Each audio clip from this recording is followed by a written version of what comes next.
Merci Madame la Présidente. Ma question s'adresse à vous, Madame la Première ministre. À en croire les journaux et certains de vos ministres, c'est peut-être la dernière fois que vous vous pliez à cet exercice des questions au gouvernement. À vrai dire, les Français s'en fichent. Ce n'est pas le casting qui compte, mais le récit et les actes que vous posez. Nous les cherchons en vain.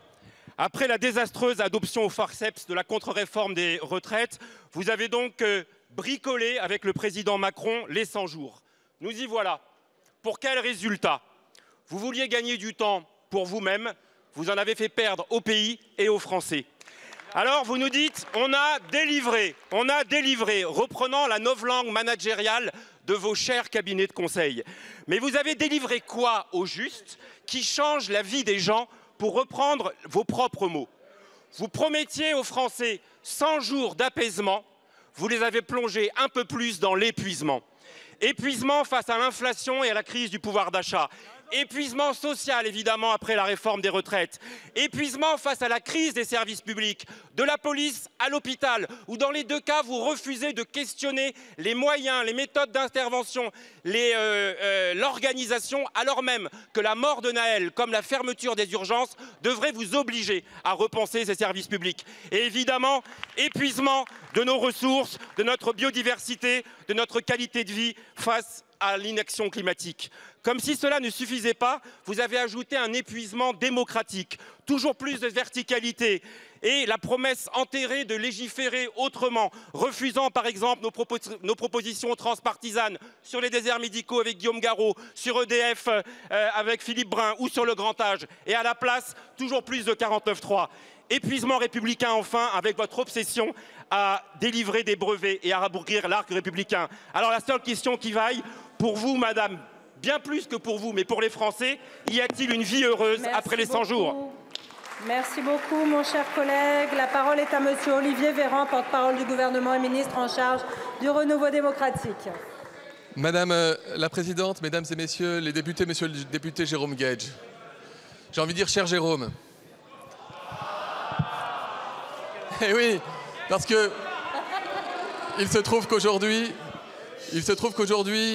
il me revient d'avoir de la mémoire pour nous deux. Il me revient de me souvenir des temps malheureux où nous étions assis sur ce banc derrière, guettant mois après mois cette courbe du chômage qui n'en finissait pas de ne pas s'inverser. Monsieur le député, au bout des 100 jours, le plein emploi. Vous dites quel progrès pour les Français? Plus de mobilité professionnelle, plus de pouvoir d'achat, du meilleur emploi, le bon emploi qui va avec le plein emploi. Monsieur le député, j'ai de la mémoire pour nous deux. Nous étions sur ces bancs quand nous votions des budgets de 2 ou 3 milliards pour la rénovation thermique. La Première ministre vient d'annoncer ce dimanche 7 milliards supplémentaires qui s'ajoutent aux 25 milliards déjà engagés dans le cadre de la planification écologique. Vous et moi aurions, je le dis, et vous vous en souvenez parce qu'au fond, vous avez de la mémoire. Nous aurions salué ce type d'annonce en disant que ça allait dans le bon sens.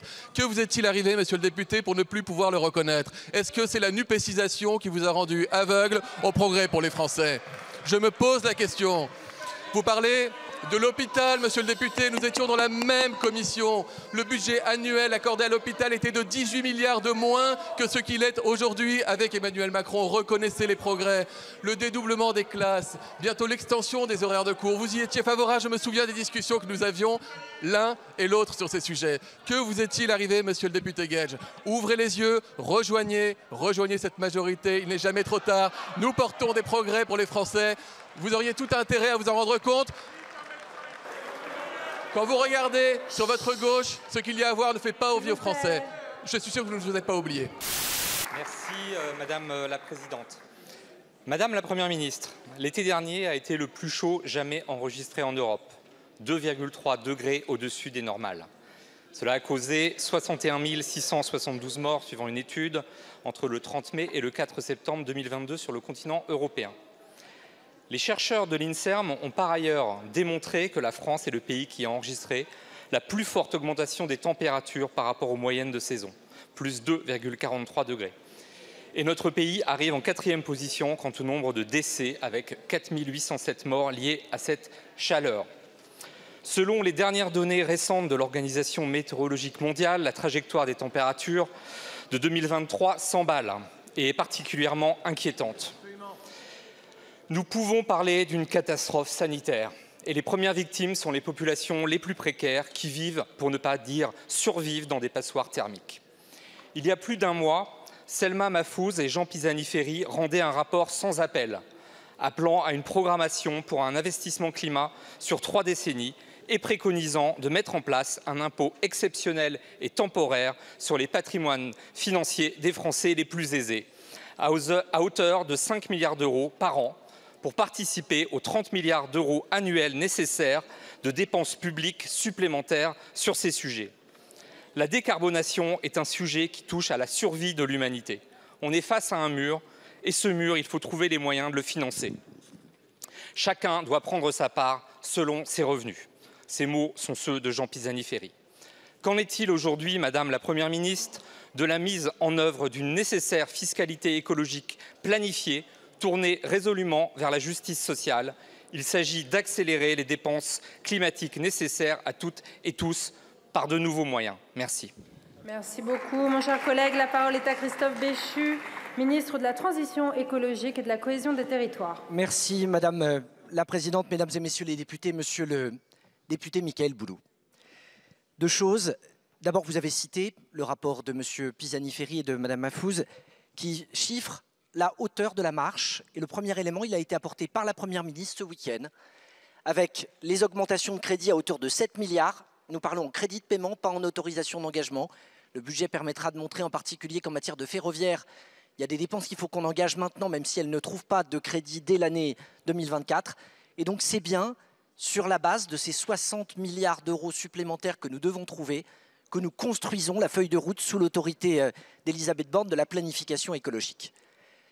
Le financement, il repose sur une pluralité d'acteurs, y compris, comme le dit le rapport Pisani-Ferry, aussi sur les entreprises privées, sur la capacité pour elles d'engager des dépenses de transition et sur une évolution à budget constant d'une partie des dépenses publiques. Et puis nous avons des surplus de crédits à mettre, en particulier sur la rénovation énergétique et sur les transports, où nous savons la hauteur des besoins et la réalité qu'il y a.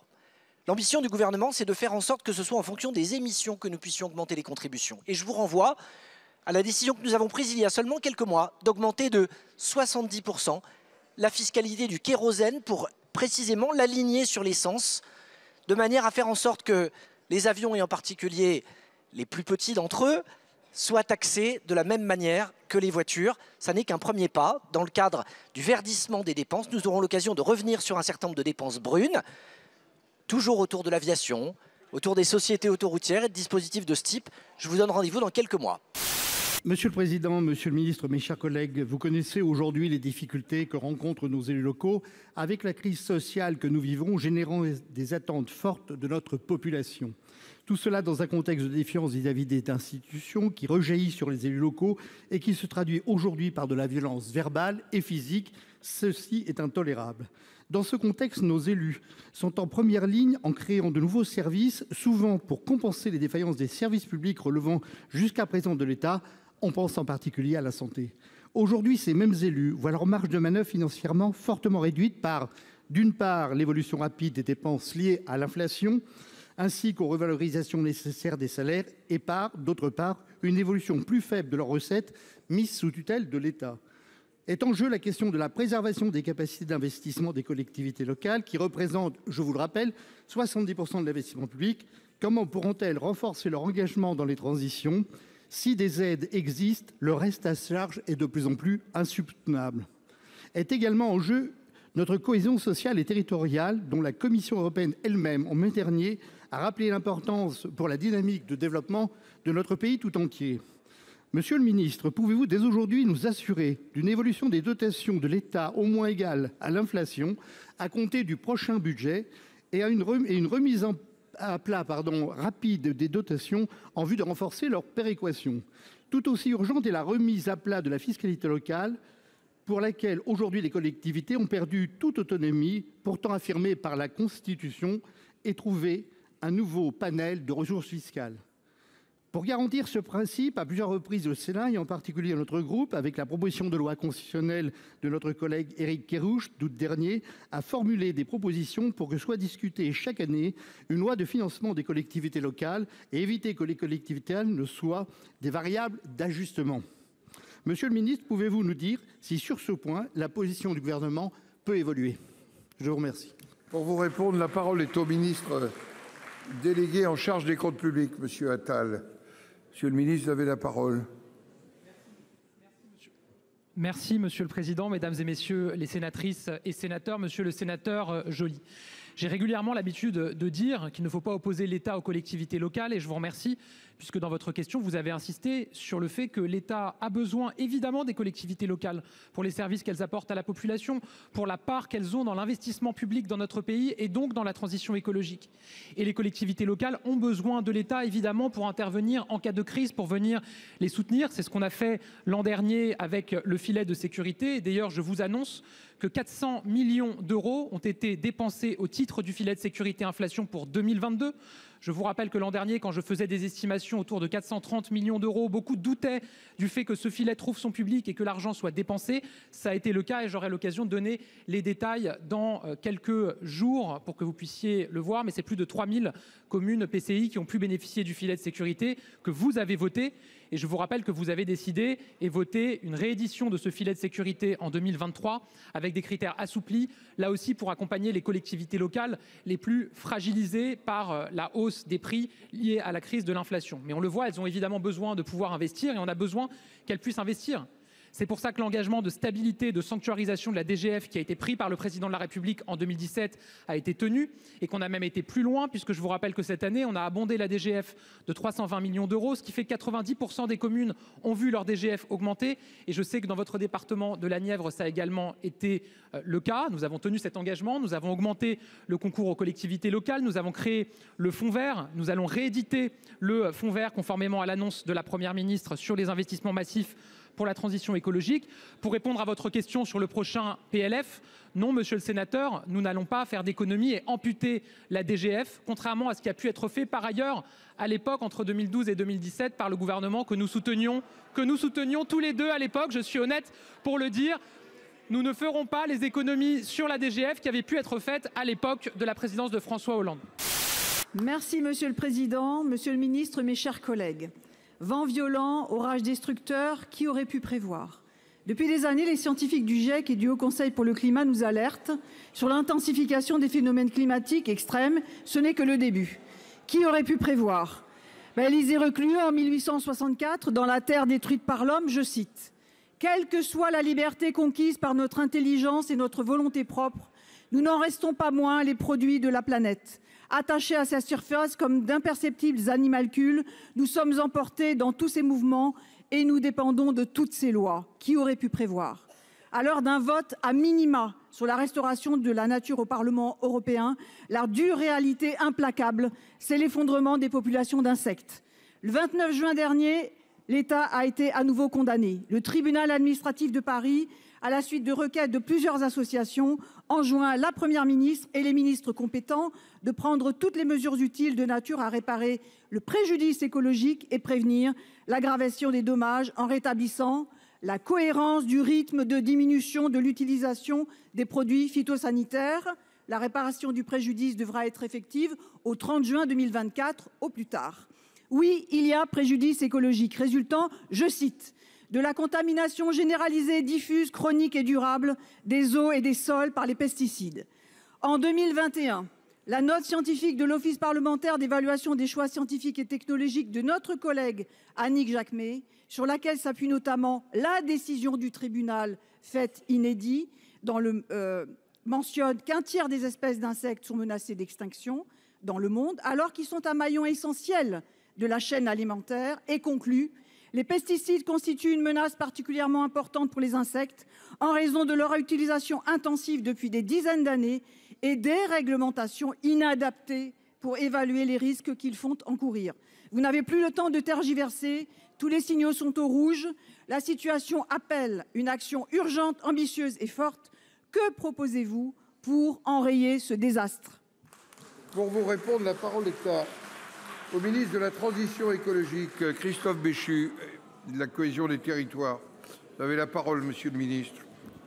Merci, monsieur le président. Mesdames et messieurs les sénateurs, et je m'autorise Un salut particulier à une femme à laquelle vous avez rendu hommage, puisque j'ai eu le plaisir de siéger à ses côtés et même de faire liste commune, ce qui montre à quel point les convergences sont parfois possibles dans notre monde, dans une autre vie. Madame la sénatrice Préville. Madame la sénatrice Préville, vous avez évoqué le jugement du tribunal administratif de Paris du 29 juin. Et puisque vous avez cité certains aspects, j'aurais aimé que vous alliez jusqu'au bout. Que dit le tribunal administratif de Paris ? Il pointe le fait que, malgré les engagements pris en 2009, dans le cadre du Grenelle de l'environnement sur la diminution des pesticides en quantité, ça n'est pas ce qui s'est passé. Entre 2009 et 2013, ce qu'on appelle les nombres de doses unités, qui est la manière de calculer le nombre d'hectares couverts par des pesticides, a augmenté de 13%. Ensuite, dans la période de 2013 à 2018, nous avons à nouveau augmenté, de sorte que depuis 2009, ça n'est pas une baisse, mais c'est une hausse de 20% en moyenne des pesticides. Et que dit le tribunal? Il dit que malgré la baisse constatée en 2018 et enclenchée depuis cette date et qui s'est poursuivie jusqu'à aujourd'hui, la baisse n'a pas été suffisante pour corriger le préjudice écologique. L'honnêteté aurait justifié que vous indiquiez que cette bascule, elle a commencé. Elle a commencé en nombre, 10% de recul sur les pesticides vendus depuis 2018. Elle a commencé en risque, puisque sur les CMR1, qui sont les pesticides les plus cancérigènes, c'est 93% de baisse depuis 2018. Qu'est-ce que nous allons faire? Poursuivre cette accélération. Faire en sorte, dans le cadre du plan Éco-Phyto, en particulier, tel qu'il a été défini par la Première ministre, de ne pas se contenter d'attendre des rapports d'experts, mais de regarder par anticipation les molécules susceptibles de basculer dans le champ de l'interdiction pour lancer les programmes de recherche à partir d'un triptyque simple. Pas d'interdiction sans solution, mais pas de solution sans financement et sans effort pour trouver ces solutions. Merci de votre question. Merci Monsieur le Président, Madame la Ministre. Coup politique suivi d'une grande désinvolture, sélection des dossiers bâclés et opaques, précipitation dans l'élaboration du cahier des charges comme de l'appel à candidature, fait du prince concernant l'attribution ou la non-attribution de subventions, et finalement un fiasco.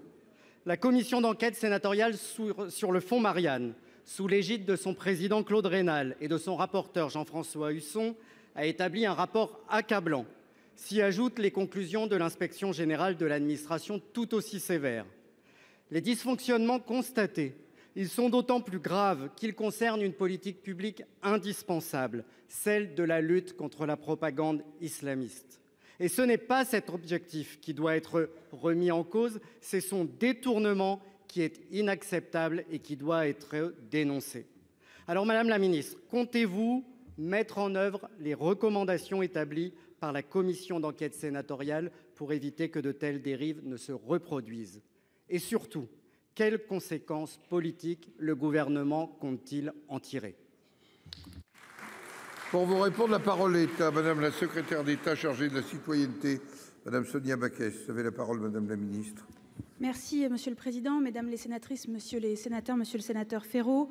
Il me tient à cœur d'abord que nous restions dans cette affaire factuelle. Je veux d'abord rappeler que le gouvernement a fait preuve à la fois de réactivité et de transparence dès les premières interrogations dans ce dossier. Réactivité avec la demande qui a été faite à l'inspection générale de l'administration dès les premières alertes et le signalement sur le fondement de l'article 40 à la procureure de la République de Paris sur les mêmes signalements. Transparence avec la transmission, et vous le savez bien Monsieur le sénateur, au plus vite de tous les documents qui ont été demandés par la commission d'enquête du Sénat, par l'inspection générale de l'administration et désormais par le parquet national financier qui a démarré une enquête qu'il ne m'appartient pas de commenter. Désormais, il nous faut, et vous l'avez dit, tirer les conséquences de ce qui s'est passé sur ce dossier et des manquements graves qui ont été constatés à la fois par la commission d'enquête du Sénat et par l'inspection générale de l'administration. Ces faits sont inacceptables et il nous appartient maintenant de mettre en œuvre tout ce qu'il faut pour sécuriser nos procédures et donc de mettre en œuvre l'ensemble des préconisations de l'inspection générale de l'administration et les recommandations de la commission d'enquête du Sénat. Mais je veux aussi dire qu'il nous appartient, et vous l'avez dit, de sécuriser cette politique publique de lutte contre les séparatismes. Je voudrais rappeler également que sur les 17 associations qui ont été lauréates du fonds Marianne, 15 ont fait un travail absolument remarquable contre ceux qui s'attaquent à nos valeurs, contre ceux qui considèrent que les lois de la religion sont supérieures à celles de la République. Et pour que ces associations puissent continuer, pour qu'elles puissent continuer à nous accompagner dans le combat, nous devons les soutenir et faire la part des choses entre les manquements, aussi graves soient-ils, qui ont été constatés, et notre engagement sur le sujet. Et je suis convaincue que vous le partagez et que nous devons lutter ensemble contre ces ennemis de la République. Je vous remercie. Monsieur Ferrand. Madame la ministre, nous partageons les objectifs de lutte contre la propagande islamiste, mais votre réponse n'est pas convaincante. Vous parlez de réactivité et de transparence, mais quelles conséquences politiques tirez-vous de cette affaire? Après la révélation du scandale du fonds Marianne, la Première ministre avait déjà jugé que se séparer de la ministre concernée n'était, je cite, pas nécessaire. Pourtant, disons-le, dans n'importe quel autre pays européen, Mme Schiappa aurait déjà démissionné du gouvernement. Il y a eu dans cette affaire beaucoup d'irresponsabilités. Il est temps de faire prévaloir le principe de responsabilité politique. C'est une exigence démocratique, c'est une exigence républicaine.